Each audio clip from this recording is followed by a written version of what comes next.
បាទនេះ Yamaha PG1 បាទសេរីឆ្នាំ2026អានេះប្រភេទប្រាំង ABS បាទហើយកុងទ័រវា digital អាសេរីមុនកុងទ័រវា classic ណាបាទនេះ digital មកហើយបានប្រាំង ABS ទៀតហើយពណ៌ថ្មីហ្នឹងមានតែមរៀងតែមប្លែកៗទៀតបាទនេះពណ៌ខៀវតៃមីរៀងគ្រើមបាទអានេះពណ៌លក្ខណៈប៉ារ៉ាមានតែមវាប៉ារ៉ាបន្តិចហើយនេះពណ៌ប្រផេះបាទហើយនៅខាងនោះមានតែមបន្តិចដែរបាទនេះលក្ខណៈក្រហមឈាមជុកអានេះក៏ស្អាតដែរណាបាទឃើញក្រហមអញ្ចឹងតែពណ៌ស្អាតហ្មងនៅខាងក្រៅហើយមកលើនេះគឺកែបពណ៌ខ្មៅទាំងអស់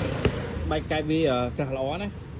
បាទអញ្ចឹងបងប្អូនមិនលេងស្បែកកែបទៀតក៏បានដែរបាទវាមើលទៅរៀងស្អាតស្រាប់ហើយសំខាន់កុងទ័រ digital មកអែមបាទកន្លែងនេះ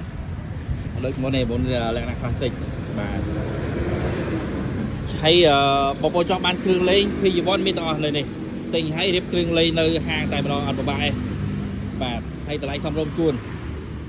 ទិញគ្រឿងលេងទិញធុងអីគឺមានតម្លៃចុះតម្លៃជូនមួយឲ្យទាំងអស់ហ្មងបាទតម្លៃពិសេសជួនចឹងបងប្អូនចាប់អារម្មណ៍បាទមកខាង TMX 3.1បាទគឺចូលច្រើនគ្រឿងមែនតើ2026មក2025ក៏មានដែរណាបាទយកបងប្អូនចាប់អារម្មណ៍អាចជើញមក TMX 3.1បាទចង់បានពណ៌អីក៏បានដែរហើយចង់បានគ្រឿងក៏បានដែរអរគុណច្រើនបាទ